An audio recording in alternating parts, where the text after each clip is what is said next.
Aleluia, aleluia, em honra e louvor nós iremos cantar ao Senhor.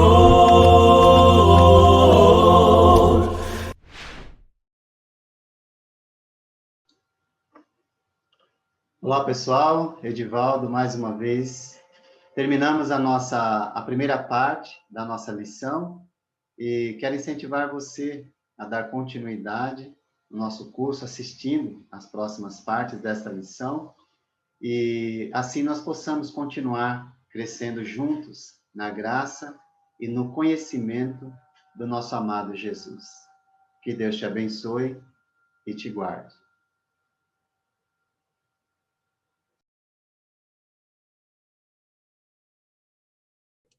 Voltando aí à nossa conclusão desse momento, né? O rico só pensa em si, pensa em avisar seus familiares, mas a conclusão é: a Bíblia é aviso suficiente. É necessário prestar atenção na palavra de Deus e obedecê-la, tá bom? E como disse, você pode colocar do lado aí João 12:48 e 2 Tessalonicenses, capítulo 1, versos 6 a 10. Até eu estou anotando aqui, ó. Só para você ver que eu não tenho também, só lembrei aqui e achei que é interessante a gente anotar, fazer essa anotação, tá bom? Espero que você faça também, né? Enfim, bom, nós temos aí então, diante dessa situação, nós temos aí o resultado depois da morte. Porém, haverá um resultado final e eterno. Tá ok? Quando nós falamos aí, final e eterno, é porque aí Jesus disse que quando ele voltar, então por isso a nossa lição é a segunda vinda, a recompensa, ou seja, o resultado final. Mas nós precisamos dizer também antes o que acontece quando a gente parte desse mundo, não é? Tá bom? Algumas pessoas e algumas religiões, igrejas, enfim, dizem que não tem inferno. Bom, a Bíblia diz o contrário, tá bom? Porque isso é incompatível com a misericórdia de Deus. Imagina Deus, como é que Deus vai castigar eternamente? Não é? Isso é incompatível com a misericórdia. Bom, eu também tenho, vamos dizer assim, aquela dificuldade de entender isso, não é? Porque realmente, imagina, meu pai morreu sem Cristo. Para mim é difícil aceitar essa realidade, não é? Mas eu não posso dizer que meu pai não teve oportunidade. Não digo isso com alegria, digo com tristeza profunda no coração. Mas não dá para eu mudar a palavra de Deus. Agora, como que Deus vai executar isso? Isso é com Ele. Agora, eu tenho oportunidade de evitar esse castigo, tá bom? Através de Jesus. Então, o que nós queremos colocar para você aqui eu não sei qual é a sua situação, e nem qual a situação das pessoas que você ama, que já partiram. Eu não sei, mas o que eu estou dizendo para você você que está vivo, você pode evitar o resultado trágico que é o inferno, tá bom? Então, no julgamento final, Cristo separará. Foi isso que eu disse, agora nós podemos observar isso na leitura, tá bom? Cristo separará os bons dos maus, como o pastor separa os cabritos das ovelhas. Essa é a ilustração. Então, nós dizemos aí que ele vai dar o decreto ou recompensa a cada um, tá bom? Então, ele vai dar. Então, olha aí, olha. Isso é Mateus capítulo 25. Quando vier o Filho do Homem na sua majestade e todos os anjos com ele, então se assentará no trono da sua glória e todas as nações serão reunidas em sua presença. Ele separará uns dos outros, como o pastor separa dos cabritos as ovelhas. Então o rei dirá aos que estiverem à sua direita: vinde, benditos de meu Pai, entrai na posse do reino, que vos será preparado ou que vos está preparado desde a fundação do mundo. Então o rei dirá também aos que estiverem à sua esquerda: apartai-vos de mim, malditos, para o fogo eterno, preparado para o diabo e seus anjos. E irão estes, os malditos, para o castigo eterno, porém os justos, os benditos, para a vida eterna. Tá bom? Então, na verdade, o juízo final, o que é? É a separação. É a separação. E lembra que nós já estudamos anteriormente que será num abrir e fechar de olhos. Mas Deus, no julgamento final, ele será exaltado nos seus fiéis. E que Deus nos ajude para que a gente possa participar do lado de Jesus. Tá bom? Só para você perceber aí de forma ilustrada, então, o que acontecerá no juízo final? A separação, não é? Haverá uma separação eterna. Eterna. E as ovelhas, aqui representando os justos, e os bodes, os injustos, tá bom? Serão lançados no fogo do inferno. O arrebatamento, nós falamos semana passada, ele ocorrerá na vida daqueles que estiverem vivos. O arrebatamento, mas ninguém vai ficar aqui. Nós vimos semana passada isso, tá bom? Nós explicamos. O que é arrebatamento?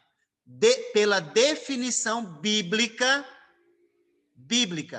é não experimentar a morte. Então, se nós estivermos vivos na vinda de Jesus, nós não vamos experimentar a morte, mas iremos ao encontro com ele nos ares, conforme 1 Tessalonicenses nos revela. Tá bom? Deixa eu ver se tem alguém colocou alguma coisa. Deixa eu ver.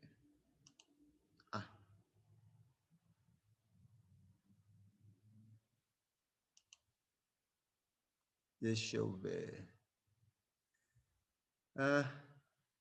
Fazendo a vontade de Deus, para através dos ensinamentos, para eles, né? Através dos ensinamentos de Moisés, ouvir a lei e os profetas, está certinho. Professor, mas nós já não estaremos separados no Hades?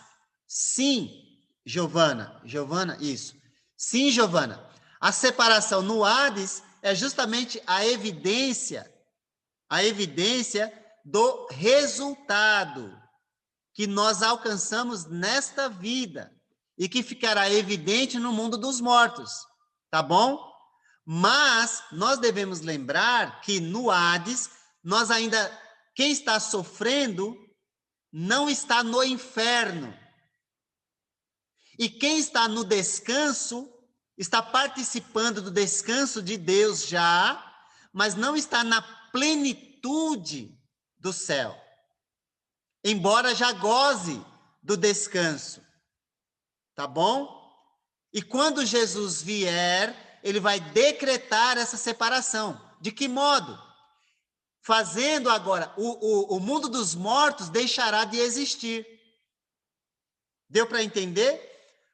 Então, por que nós dizemos que no final haverá uma separação eterna? embora ela já esteja decretada no Hades.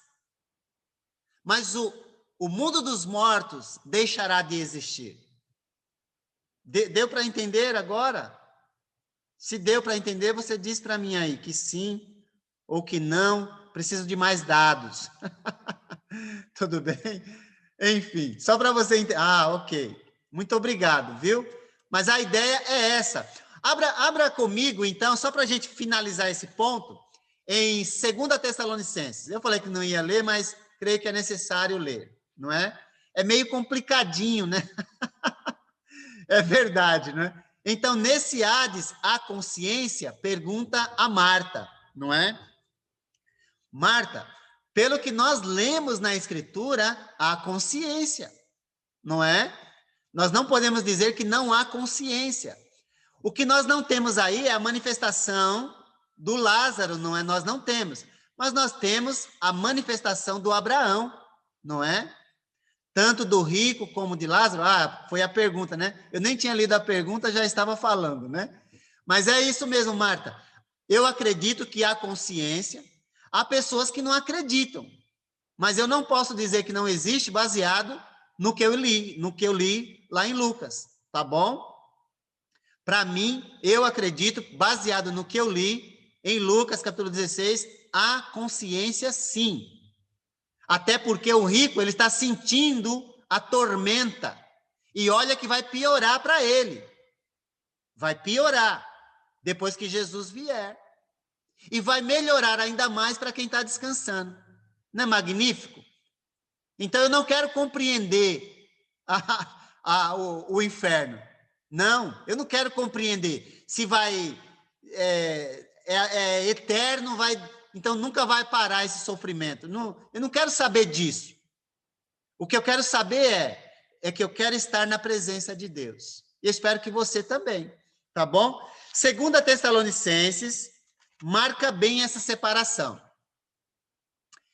Triste pela parte dos que estão em paz, ver seus entes sofrendo então. É verdade. É difícil a gente medir essa compreensão, porque, Marta,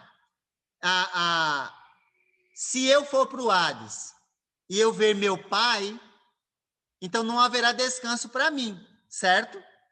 Então eu não sei. Agora eu vou revelar minha ignorância.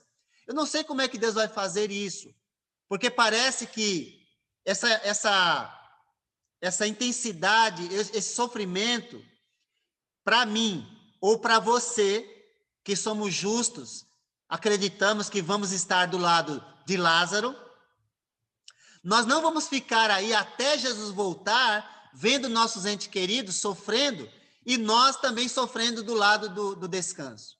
Parece que não faz sentido isso, não é? Então, eu creio que essa consciência, ela vai vir no juízo final, onde haverá choro e ranger de dentes. Tudo bem? Agora, existe consciência, não dá para eu dizer que não existe. Eu só não sei como é que Deus vai fazer para que eu não sofra até que Jesus volte. Porque, na verdade, eu não vou estar sofrendo, eu vou estar descansando no Senhor. Ou seja, eu vou estar em estado de gozo, mas parece que no juízo final haverá choro, parece não, haverá choro e ranger de dentes. Agora, o rico, ou quem está do lado do tormento, vai estar sofrendo já, tá bom? Então, não existe o estado de inconsciência, não existe. Pelo menos eu estou lendo aí e acredito que não existe. Enfim, agora, tem respostas, perguntas que eu não tenho respostas, Marta, e essa é uma delas. Eu vou ficar lá vendo meu pai sofrendo, então eu vou sofrer também, não é verdade?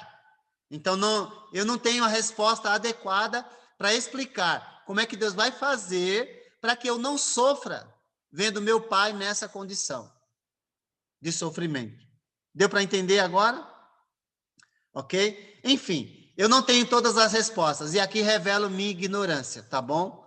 É melhor do que eu dizer para você, olha, é assim, é assado, como alguns dizem e ferem outras escrituras. ignoram completamente outras escrituras. Então, eu não quero ignorar as escrituras, as outras escrituras. Por isso, revelo minha ignorância em termos de compreender completamente esse assunto tão complexo. Tá bom? O que eu prefiro dar para você é agora 2 Tessalonicenses, capítulo 1, de 6 a 10. Tá bom? De 6 a 10. Que diz assim: é justo da parte de Deus retribuir com tribulação os que lhes causam tribulação e dar alívio a vocês que estão sendo atribulados, tá bom? Agora aqui está falando nesta vida, né? Ainda. E a nós também. Isso acontecerá quando o Senhor Jesus for revelado lá dos céus, com seus anjos poderosos, em meio a chamas flamejantes. Ele punirá os que não conhecem a Deus e os que não obedecem ao evangelho de nosso Senhor Jesus. Eles sofrerão a pena de destruição eterna, a separação da presença do Senhor e da majestade do seu poder. Isso acontecerá no dia em que ele vier para ser glorificado em seus santos e admirado em todos os que creram, inclusive vocês que creram em nosso testemunho. Tá bom? É isso. Então haverá uma separação no final. Agora, quando nós partirmos daqui, agora só para finalizar o ponto, nós vamos entrar num estado de descanso, consciente do nosso descanso. E quem está do outro lado, consciente do seu sofrimento. E não dá para mudar isso, ok? E no juízo final, aí sim, eu vou ter consciência, talvez, também, eu falo talvez porque a complexidade do assunto, não é? Mas vai haver choro e ranger de dentes. Porque aí sim, talvez eu possa ver meu pai e eu não vou poder fazer absolutamente nada por ele. Eu acredito que é isso, tá bom? Agora, com isso não estou dizendo que tenho todas as respostas, mas estou dizendo para você que a Bíblia diz isso, tá bom? Diz isso. E aí, nós vamos nos esforçando para quê? Para obedecer ao Evangelho do nosso Senhor Jesus e evitar a situação do rico, tá bom? A distinção entre Hades e inferno. Então, a palavra inferno é traduzida em nossas Bíblias de 3 palavras gregas, tá bom? 3 palavras gregas. Aí tá aí, ó, Hades, ó, por que tem, não é Hades? Em português vira Hades porque o H em português é mudo, né? Mas na língua grega, se você for ler, é Hades, tá bom? E por causa desse sinalzinho aqui, ó, esse sinalzinho aqui, ó, esse aqui, ó, chama-se aspiração áspera, esse sinalzinho. Existe também o contrário dela, aquele sinalzinho, só que o contrário. Aí chama-se a aspiração branda. Aí seria Hades mesmo, sem essa aspiração na garganta, né? Tá bom? Isso aqui é para você só saber. Tem uma outra palavra também que chama tártaros. Tártaros. E Geena, que nós já falamos. Com o uso de uma boa concordância, ou uma das novas traduções, é possível distinguir essas 3 palavras. Tudo bem? Só para você realmente saber que existem as 3 palavras. Então, aí é só para curiosidade você realmente ser incentivado a estudar. Hades é o mundo do invisível, nós já falamos, então agora vou mais rápido. Ou o mundo dos mortos, ou seja, o lugar para onde vai o espírito ou a alma quando o corpo morre, não é? O livro de Eclesiastes diz que o espírito volta a Deus que o deu. Então, volta de que modo? Volta para o controle de Deus. É Deus quem controla tudo, não é? Tá bom? Então, algumas pessoas dizem que nós não temos alma. Porque alma significa pessoa, tá bom?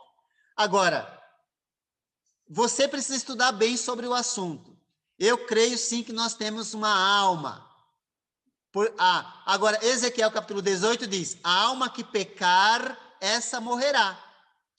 Então, alma lá se refere à pessoa, tá bom? Então, é o contexto que vai determinar em que momento se refere à pessoa ou em que momento se refere a uma parte que envolve a pessoa, o ser humano. Porque Jesus disse que nós não devemos temer aquele que pode ferir o nosso corpo ou a nossa carne, em Mateus capítulo 10. Então, Jesus faz distinção entre pessoa e alma. Ele faz distinção. Enfim, então ele diz, é para você temer aquele que pode fazer perecer tanto o corpo como a alma. Então, nós temos uma alma. Agora, em alguns momentos, a alma se refere à pessoa. Deu para entender essa questão? Eu não posso dizer assim, a alma significa pessoa e ponto, nós não temos uma alma. Temos. Agora, em alguns momentos, ela se refere ao todo, o ser humano todo, a pessoa. Em outros momentos, ela envolve uma parte do ser humano que vai ser julgada e salva ou condenada. Enfim, eu fico olhando assim, não sei por que as pessoas elas têm necessidade de bater o martelo, né, em algumas questões. Vamos ver agora. Nós somos alma, corpo e espírito. Isso tá certo, Cris, tá certo. Porém, vou fazer um adendo. Estou sempre fazendo adendo, não é? Nós podemos dizer sim, claro que sim. Até porque isso está baseado, que a Cris falou, em 1 Tessalonicenses, capítulo 5. Eu vou interromper aqui e já volto. Capítulo 5, deixa eu ver aqui, verso 23. 1 Tessalonicenses, capítulo 5, verso 23.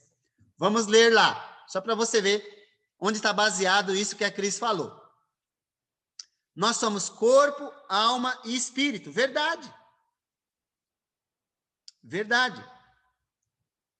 Diz lá, olha, que o próprio Deus da paz o santifique inteiramente. Então, preste atenção, inteiramente. Que todo o espírito, alma e o corpo de vocês sejam preservados irrepreensíveis na vinda de nosso Senhor Jesus. Então, aqui você tem o ser humano em 3 partes.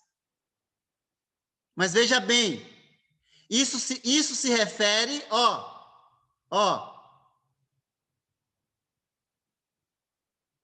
ao todo. O ser humano é 3, mas é 1.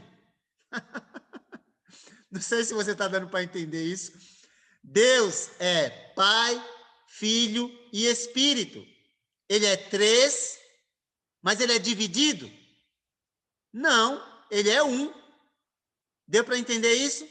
O ser humano é corpo, alma e espírito? Sim, mas ele é dividido?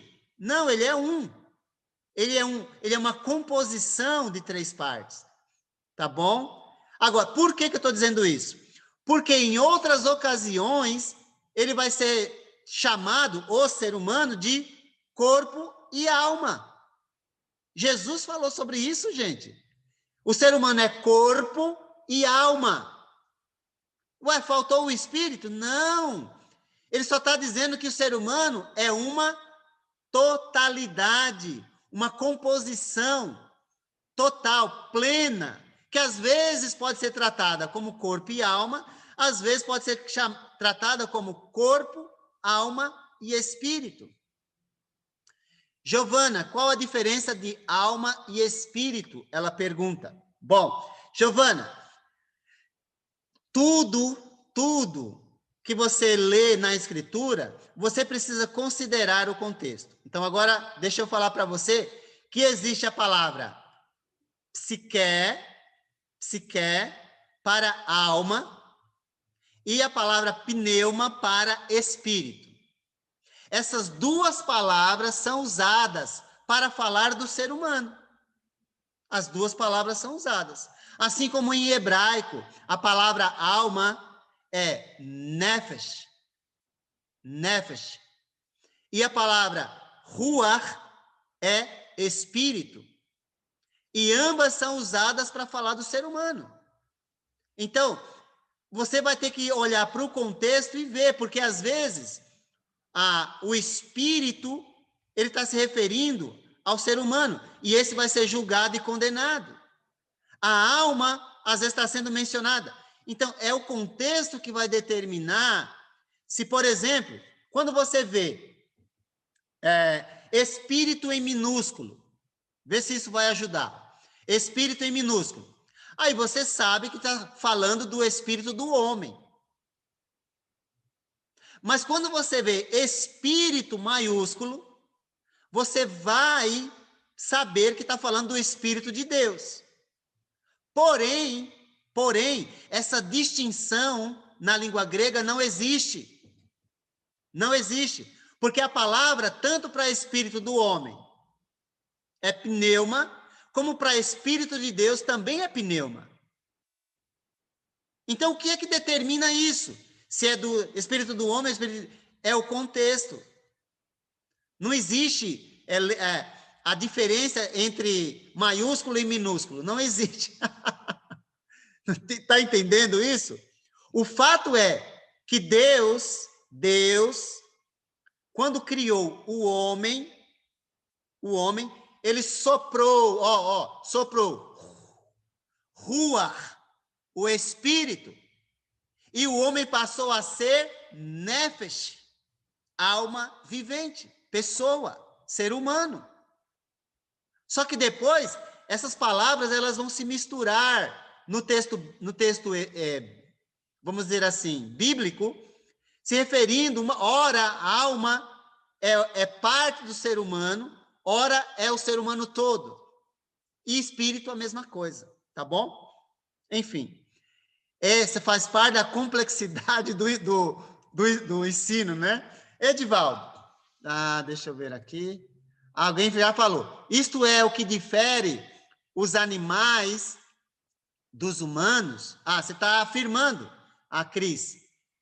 Sim, porque os animais, eles têm fôlego de vida. Fôlego de vida. Mas eles não têm o espírito que o ser humano tem, que é dado por Deus. Aí já diferencia por causa disso, tá bom? Então, é importante entender essa diferença também. Edivaldo, mas tem nos seres humanos, mas em nos seres humanos, qual a diferença entre um e outro? Aí o quê? Danilo, explica melhor a pergunta. Oi. Em nós, seres humanos, qual que é a diferença entre a alma e o espírito? Você então, falou, é o que eu acabei de dizer. É o que eu acabei de dizer. Em nós, você tem que fazer diferença, por exemplo, o espírito do homem. Vamos lá, essa expressão. O que é o espírito do homem dentro do contexto bíblico? O que é o espírito do homem?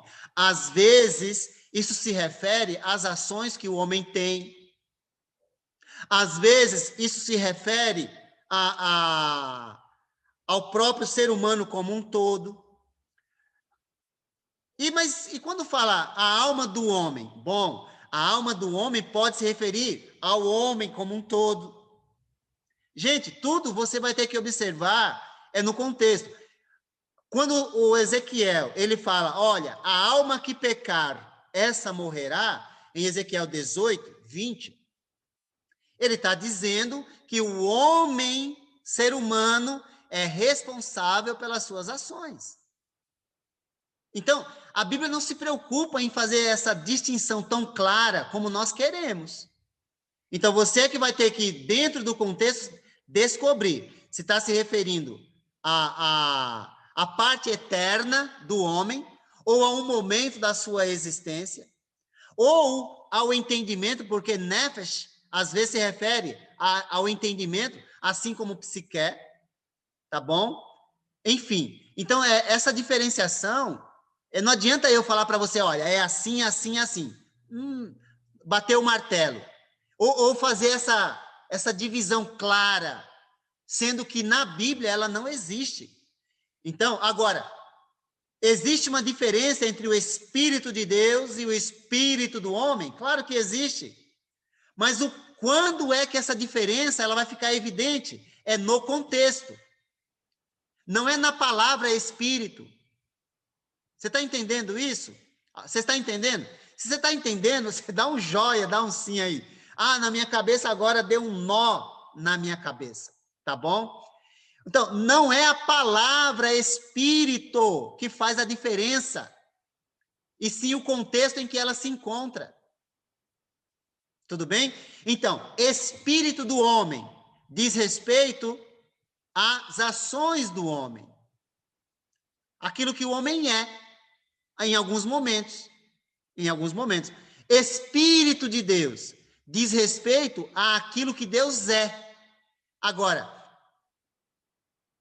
o espírito do homem, vive muitas vezes em conflito com o Espírito de Deus. Isso, às vezes, representa a luta da carne com o Espírito. Às vezes, representa isso. Agora, Deus nos deu uma parte que é dele. Quando Deus vem morar dentro de nós, o que é que isso significa na prática? Bom, já respondi, na verdade. Quando o Espírito, essa era a pergunta, era assim. Quando o Espírito de Deus vem morar dentro de nós, o que isso significa na prática? Em forma simples. Quando o Espírito de Deus vem morar dentro de nós, o que significa? Deus dentro de você. Deus dentro de você. É isso que significa.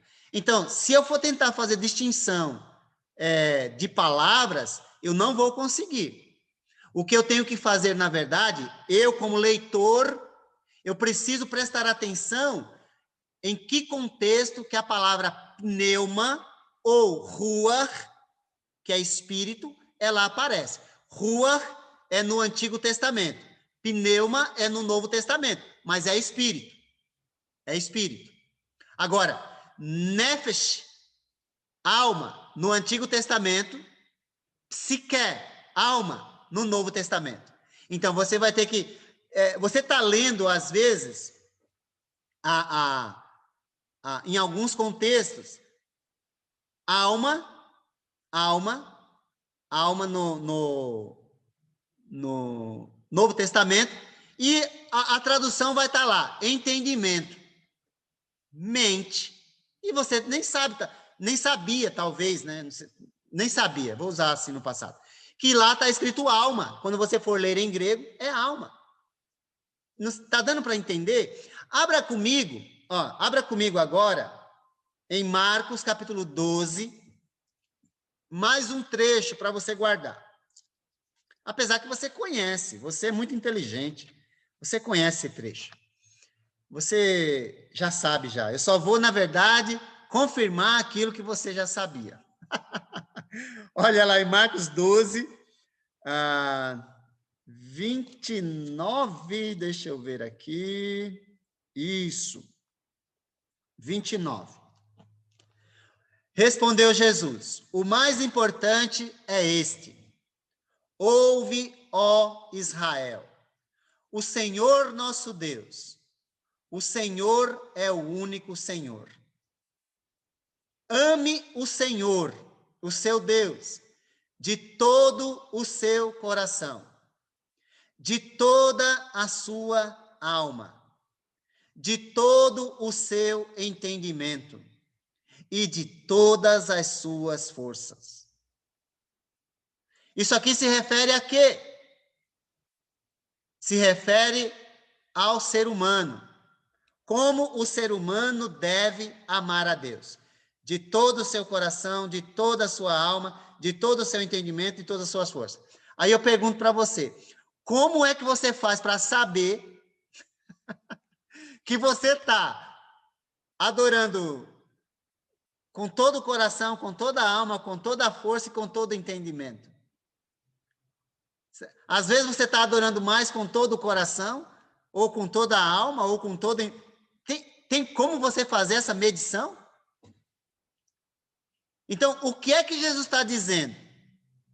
Uma coisa só. Adore ou ame a Deus com tudo que você é.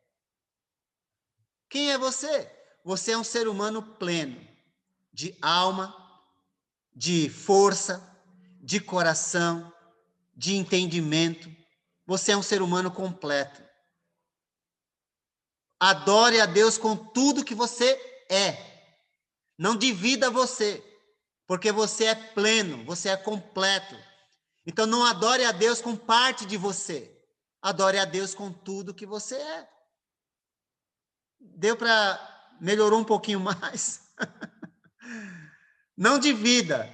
Então, quem divide é a psicologia, tá bom?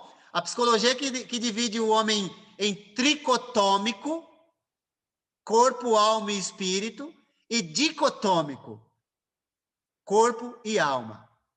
Nós não dividimos. Nós entendemos que quando a Escritura usa corpo e alma, é o ser humano, assim, ó, é o ser humano pleno. Quando ela usa corpo, alma e espírito, também é o ser humano pleno, completo. Segundo Pedro, de 5 a 8. 5 a 8? Em 2 Pedro não tem capítulo 5. Qual é o capítulo? De capítulo 1, de 5 a 8, segundo Pedro.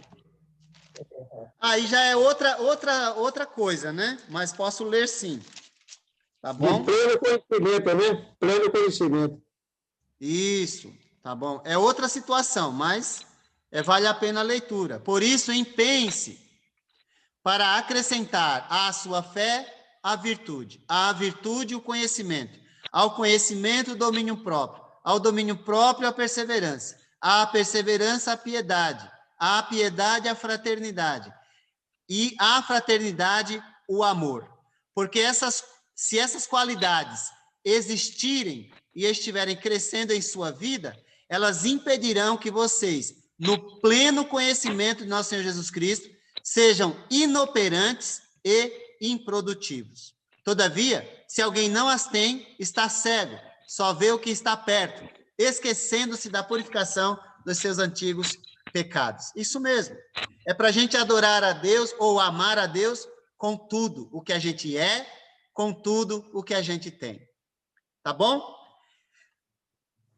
O assunto é complexo, mas, ao meu ver, ele é maravilhoso, porque faz a gente pensar em nós como uma totalidade. Nos céus, carne e sangue não entram. Então, Deus vai renovar esse corpo, tornando um corpo glorioso, para que ele possa adentrar os portais da eternidade. Tá bom? Então, eu espero que ajude. Não é tão simples, né? Mas é maravilhoso. Eu, pelo menos, eu fico maravilhado.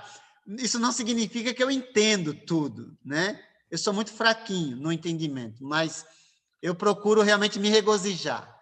Uma vez que somos batizados, recebemos o Espírito Santo. É isso mesmo, tá bom? E o Espírito Santo é Deus morando dentro da gente. Maravilha. Espero que ajude de verdade. Olá, pessoal. Edivaldo, mais uma vez. Estamos juntos para dar continuidade ao nosso curso. Terminamos a parte 2 da nossa lição e quero incentivar você a dar continuidade assistindo a próxima parte, a fim de que nós possamos continuar crescendo juntos na graça e no conhecimento do nosso amado Jesus. Que o Eterno te abençoe e te guarde.